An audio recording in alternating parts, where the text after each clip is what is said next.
السلام عليكم ورحمة الله وبركاته، أهلا بكم في فيديو جديد. الفيديو بتاعنا النهارده يا جماعة فيديو جميل جدا. الفيديو بتاعنا النهارده عن علماء ومثقفين ومفكرين دولة المغرب. زي ما احنا اتكلمنا قبل كده إن دولة المغرب دولة الثقافات المتعددة والمتنوعة.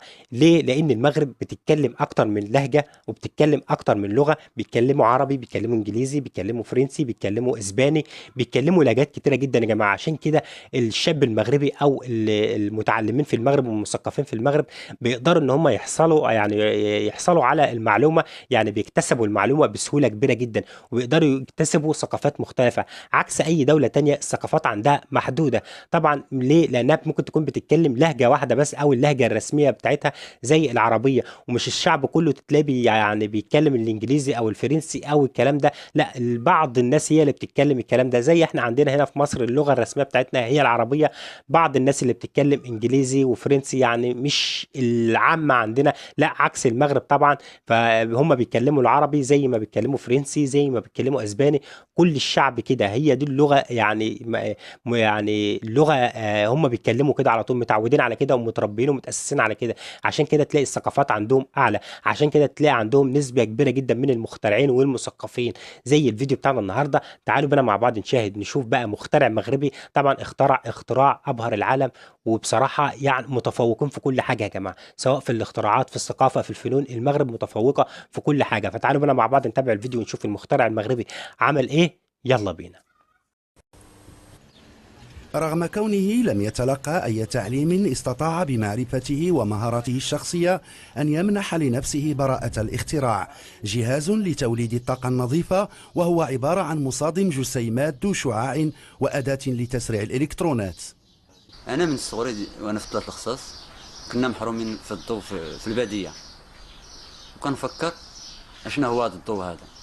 كانت ديري الباتري في الصباح وتخدم التلفازه يعني في يومين 3 ايام مشى الباتري. اشنا هو كان بحث خصني هذا الضوء كيفاش بديت، وكنلقى يعني كنلقى الخطه ديال الضوء كيفاش كتصنع، كيفاش كتولد هذه الطاقه هذه. وبديت بديت كندير تجارب. بديت تماك ودرت تجربه في الدار البيضاء وناجحه، وجيت لمدينه أصيلة بديت كندير التجارب حتى وصلت لهذا الاختراع هذا. توجد عدة طرق لتوليد الكهرباء كيميائيا، إلا أن هذا الجهاز الجديد يعتمد في إنتاجه على النفايات المنزلية بدون ضجة وبعيدا عن أي ملوث. هاد النفايات هادو ما كديرش تلوث وماشي سامه، يعني ما كلها يعني بحال كنرجعوها طبيعيه، كترجع طبيعيه ما فيها لا السموم لا والو. عطفت عليه لانه شفتو انسان محروم وضايع، ولذلك يعني كنحاول ما امكنني نساعدو، ولهذا ما كانش عنده فين يخدم، عطيتو لاتوليه هنايا الكراج ديالي يخدم فيه دون مقابل.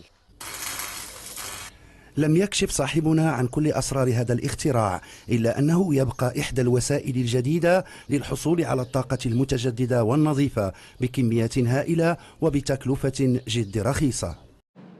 وللنجاح قصص أخرى بألوان المغربية. إنجازات غير مسبوقة في مجال الاختراع توجت المشاركة المغربية ضمن فعاليات المعرض الدولي للاختراعات والابتكارات التكنولوجية بروسيا. أحمد بن خديجة، حسن مسكور ويوسف شرقي.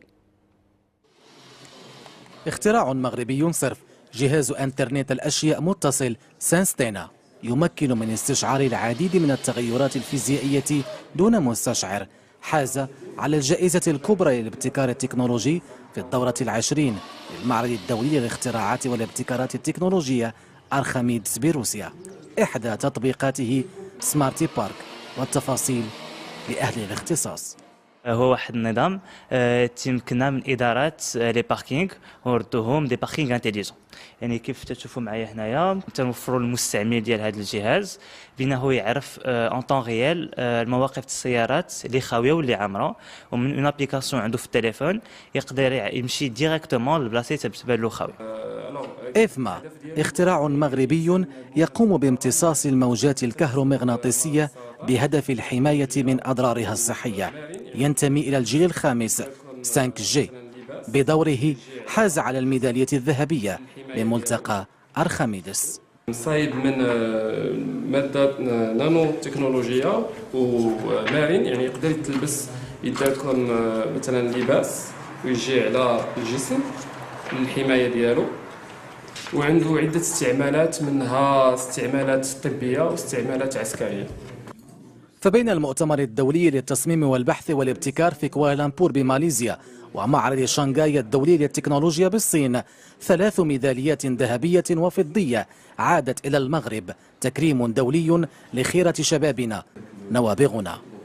أول مرة مغربي وأول مرة شي دولة إفريقية كتاخد هاد الجائزة ولا هاد الاعتراف ولا هاد التكريم.